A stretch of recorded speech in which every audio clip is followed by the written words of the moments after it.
नमस्कार मित्रों, मैं SV भारद्वाज आपका पुनः स्वागत करता हूं। ज्योतिषी चर्चा में आज हम बात करने वाले हैं कर्क राशि तथा कर्क लग्न की। जैसा कि आप देख रहे हैं, आपके समक्ष ग्रहों की स्थिति कुछ इस तरह से है। दोस्तों, 23 तारीख से लेकर 31 तारीख तक की चर्चा होगी। इस अवधि में शुक्र का परिवर्तन होगा। 26 तारीख को शुक्र आपके कर्म भाव में, कैरियर के भाव में गोचर करेंगे। शुक्र का ये परिवर्तन कैसा रहेगा, इसके ऊपर विस्तार से हम नेक्स्ट वीडियो में जानेंगे। अभी फ़िलहाल इतना बता दें कि ये शुक्र 10th हाउस में अमला नामक राजयोग बनाएगा आपके लिए, जो बहुत बड़ा राजयोग होता है अपने आप में। वैसे भी आपकी कुंडली में लाभ स्थान का, इनकम का मालिक है, केंद्र में आ जाए और शनि सूर्य की टक्कर से निजात पा लेना, ये अच्छा रहता है। खासकर पुरुषों की कुंडली के लिए ये बहुत बेहतर स्थिति हो जाती है शुक्र की, क्योंकि पत्नी की ओर से आ रही दिक्कतें दूर होती हैं, पत्नी के स्वास्थ्य में इम्प्रूवमेंट के योग बनते हैं। शुक्र दोस्तों 4th हाउस को देखेगा तो ये डोमेस्टिक लाइफ को बेहतर करता है। जमीन जायदाद, भौतिक सुखों की प्राप्ति होती है।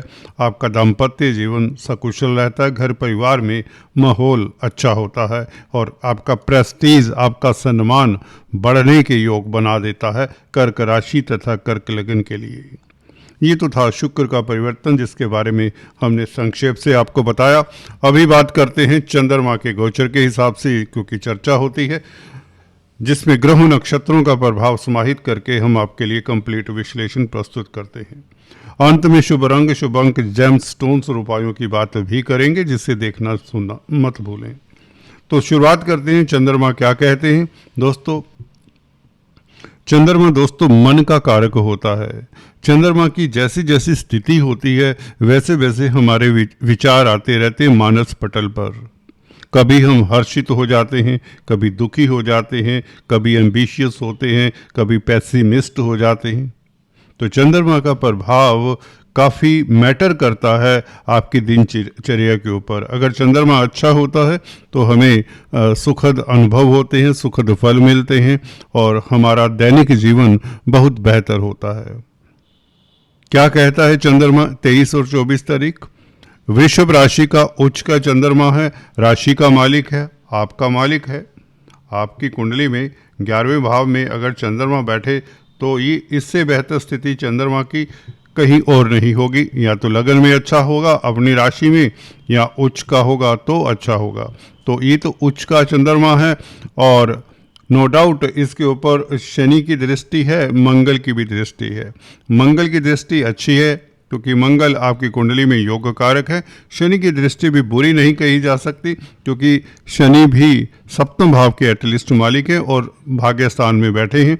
तो कहीं ना कहीं व्यापार के लिए समय अच्छा है आपके लिए, दाम्पत्य जीवन अच्छा है, कैरियर के लिए 2 दिन बहुत अच्छे हैं। कोई सुखद समाचार मिल सकता है, स्पेकुलेशन से लाभ के योग बनाता है। ये चंद्रमा पंचम भाव को देखता है। मंगल से दृष्ट होकर ये चंद्रमा पंचम भाव को देखे तो जिनका कैरियर स्पेकुलेशन से रिलेटेड है, शेयर स्टॉक मार्केट से रिलेटेड है, उनके लिए समय उत्तम रहेगा। छात्रों के लिए समय अच्छा रहेगा। हायर स्टडीज़ को लेकर किसी तरह का कौतूहल रहा है वह दूर होता है। ये चंद्रमा 11वें भाव में अगर बैठा हो दोस्तों आपकी कुंडली में, तो आप भाग्यशाली होते हैं। खासकर आपका नेम फेम दुनिया में डेफिनेटली बढ़ता है और आपका समाज में इस अवधि में प्रतिष्ठा बढ़ेगा, इनकम के साधन बढ़ेंगे, सोर्स ऑफ इनकम बढ़ेंगे, अटका हुआ धन मिलने के योग बनते हैं। माली हालत, आर्थिक स्थिति डेफिनेटली आपकी इंप्रूव होती है।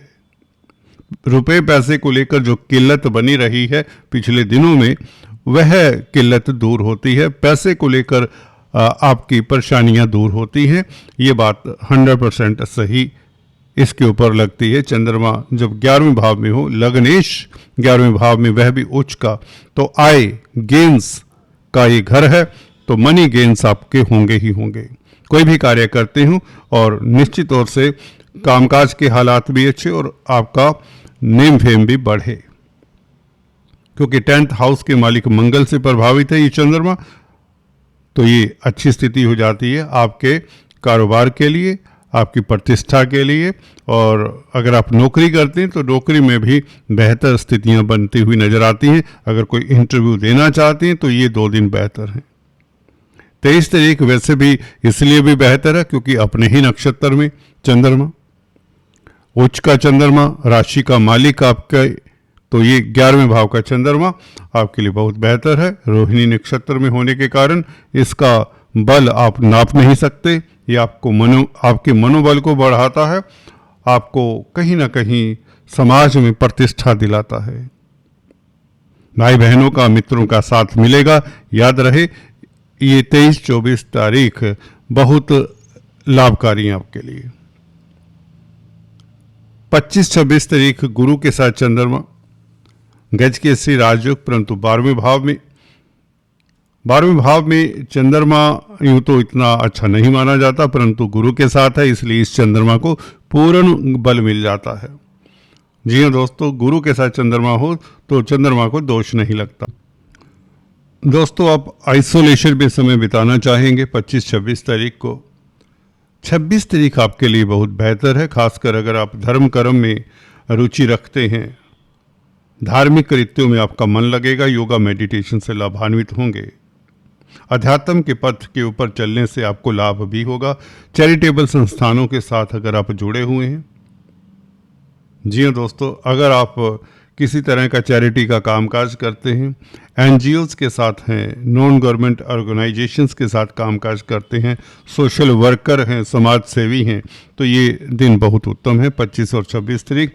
26 तारीख पुनर्वसु नक्षत्र में, गुरु के नक्षत्र में गुरु के साथ हैं, तो विदेशों में आपका भाग्य चमकता है। विदेशी अगर नागरिक हैं, विदेश सेटल्ड हैं, घर से दूर कहीं सेटल्ड हैं, तो आपके लिए दिन बहुत उत्तम रहेंगे ये 25-26 तारीख। और आप आइसोलेशन में समय बिताना चाहेंगे और कहीं ना कहीं आप अपनी हॉबीज़ के साथ समय बिताकर काफ़ी रिलैक्स्ड महसूस करेंगे।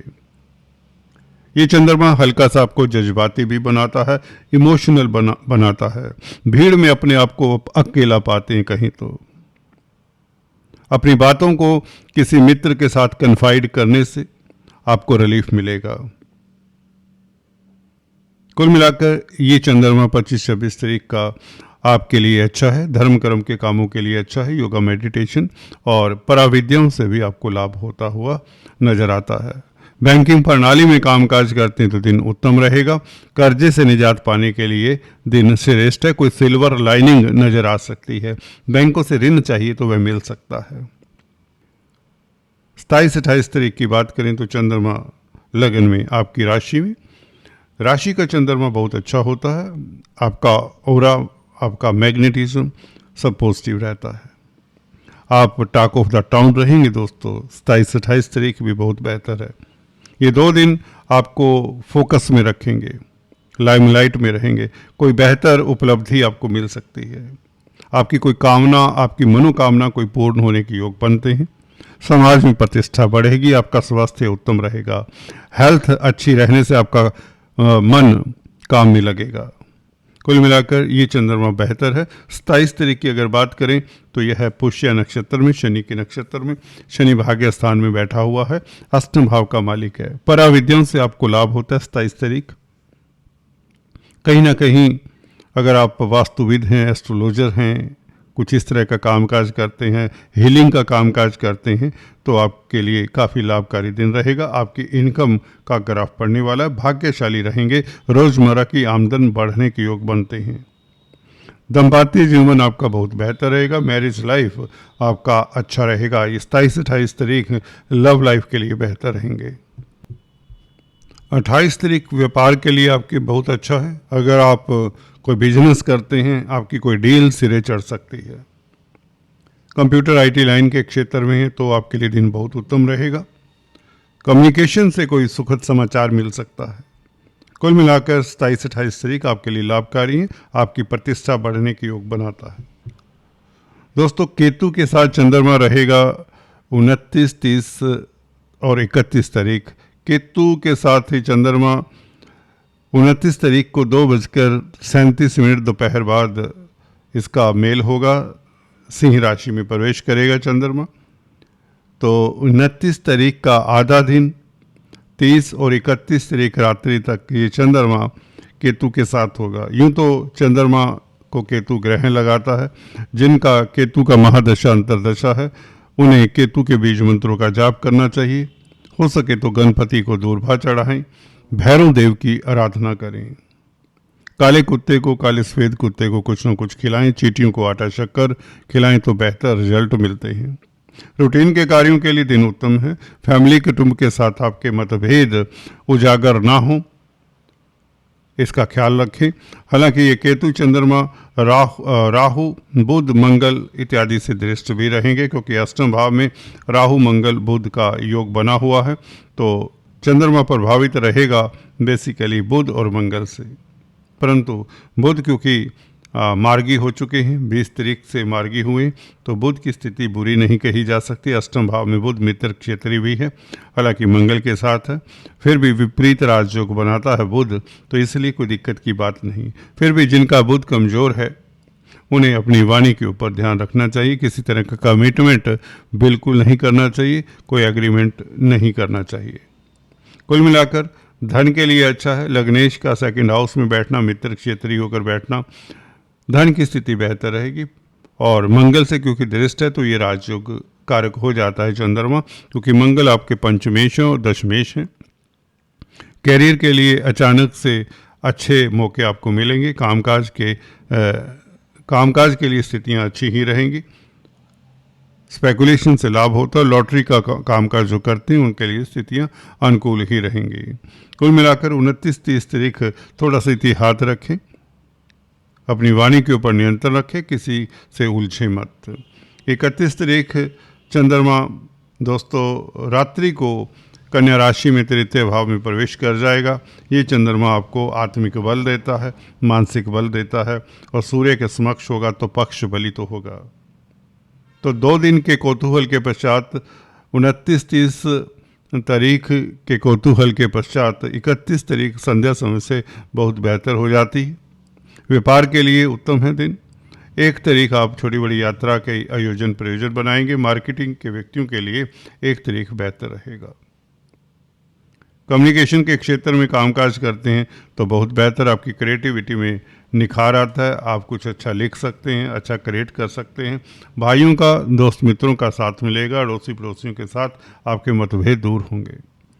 कोई एग्रीमेंट साइन करना है, कोई मीटिंग करना है, कोई सेमिनार करना है तो 1 तारीख आपके लिए ज़्यादा बेहतर रहेगा।